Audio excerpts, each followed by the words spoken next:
सबैजना आराम हुनुहुन्छ होला। आरामको कामना सहित आजको विषयवस्तुलाई प्रवेश गर्न चाहन्छु। दर्शक महानुभावहरू, सर्वप्रथम त तपाईँहरूले यो च्यानललाई सब्सक्राइब गर्नुहोला, भिडियोलाई लाइक र सेयर गरिदिनु होला। त्यो भयो भने अझै यस्ता कन्टेन्टहरू बनाउनको लागि अझै उत्साह हौसला मिल्नेछन्। वस्तुमा म प्रवेश गर्न चाहन्छु। भलिबल प्रेमी दर्शक महानुभावहरूको निकै खुसीको खबर र बिग चेन्ज हुने सम्भावना देखिन्छ। काभा नेसनल पुरुष भलिबल च्याम्पियनसिप 2026 को तयारीमा नेपाल भलिबल संघले आन्तरिक तयारीमा जुटेको हामी देख्न सक्छौं। पाकिस्तानमा हुन लागिरहेको यो काभा पुरुष च्याम्पियनसिप 2026 को लागि यो पालि नेसनल टिममा एकदमै चेन्ज हुने सम्भावना हामी देख्छौं। जसरी योभन्दा पहिला खेलिरहेका राष्ट्रिय टिमका खेलाडीहरू विदेश पलायनको समस्याको चपेटामा परिरहेका नेसनल टिममा यो पालि युवाहरूको परिपूर्ण हुने हामी देख्न सक्छौं। काभा अजर 19 गतिदेखि 26 गतिसम्म पाकिस्तानको लाहोरमा हुँदैछन्।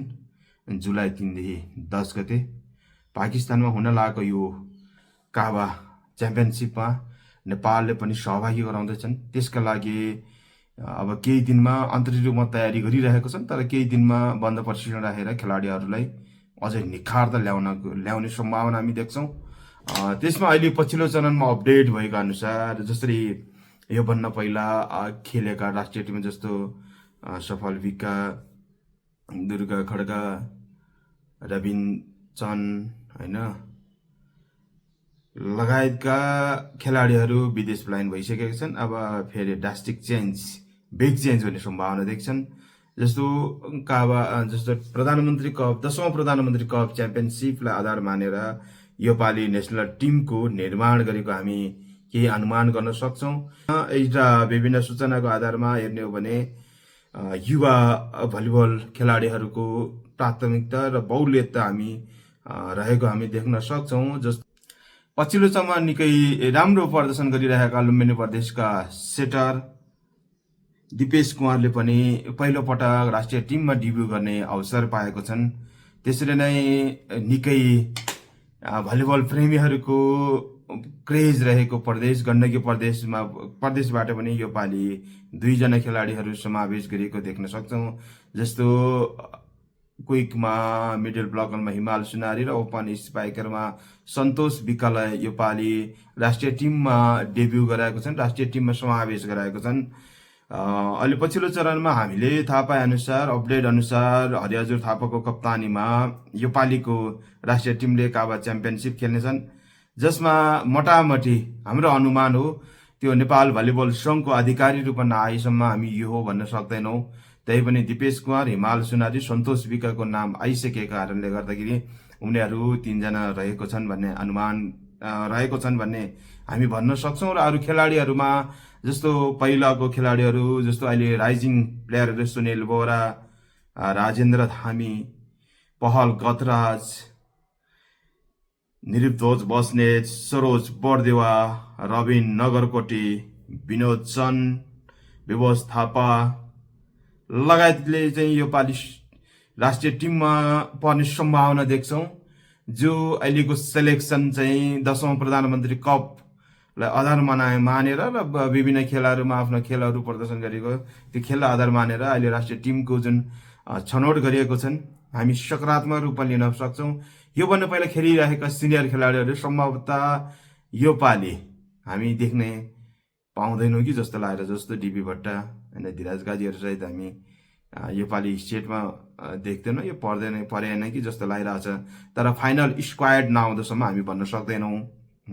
सम्भवतः अहिले जुन तयारीको हेर्दाखेरि यो पालि नयाँ भाइहरूको एकदमै वर्चस्व, अब पहल गदरा, सुनिल बोहरा जस्तो उमेर समूहबाट खेलिसकेका भाइहरू र घरेलु टुर्नामेन्टमा निकै उत्कृष्ट प्रदर्शन गरिरहेका यी भाइहरूले चाहिँ यो पालि चाहिँ राष्ट्रिय टिमका लागि तयार छन् भन्ने हामी अनुमान गर्न सक्छौं।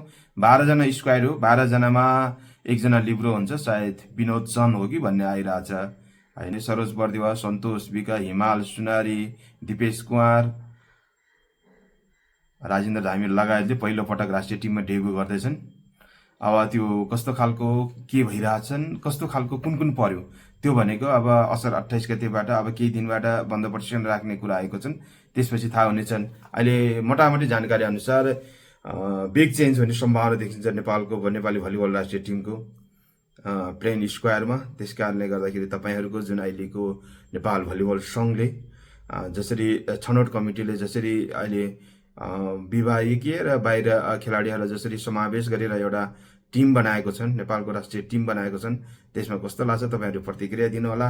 सम्भवतः अहिले पछिल्लो चरणमा राइजिङ स्टारमा रूपमा खेलिरहेका भाइहरू यो खेलमा यो नेसनल टिममा परेको हामी अनुमान गर्न सक्छौँ। त्यसैले नै महिला टिमको पनि तयारी गरिरहेको छन्। त्यसमा पनि केही दिनपछि यो अपडेट गराउनेछौँ। आज जुन पुरुषतर्फको सम्भावित खेलाडी है साथीहरू, सन्तोष विक्का, दिपेश कुमार र हिमाल सुनारीको नाम आइसकेको छ। अहिले सम्भावित पहल गर्दा रविन नगरकोटी, सुनिल बोहरा, राजेन्द्र धामी, विनोद चन्द, रविन नगरकोटीको लगायत म सम्भावित देख्छु। को पर्छन् को पर्दैन त्यो भने सबै आएपछि थाहा हुनेछन्। र भिडियोलाई अन्तमा च्यानल सब्सक्राइब गरिदिनु, अन्तमा भिडियोलाई सेयर गरेर सबैसम्म पुर्याउनको लागि सहयोग गरिदिनु होला। Thank you. र पछि नयाँ अपडेट आयो भने तपाईँहरूसँग जोडिनेछु। धन्यवाद।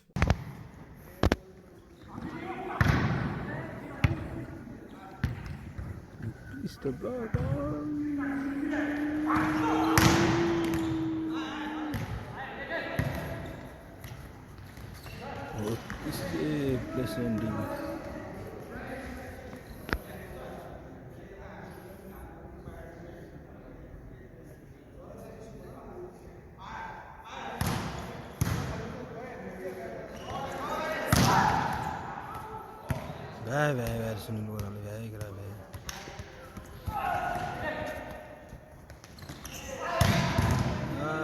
Bibele vai, heritage water. This is spy. San because this is spy. Here is the sunil go hey.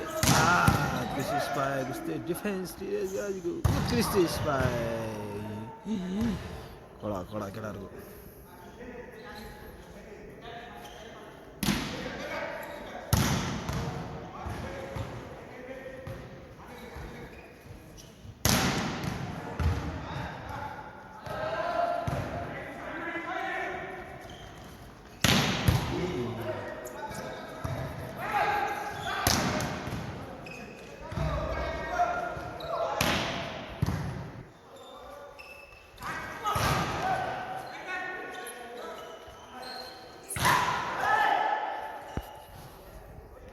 Kola kelar go.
This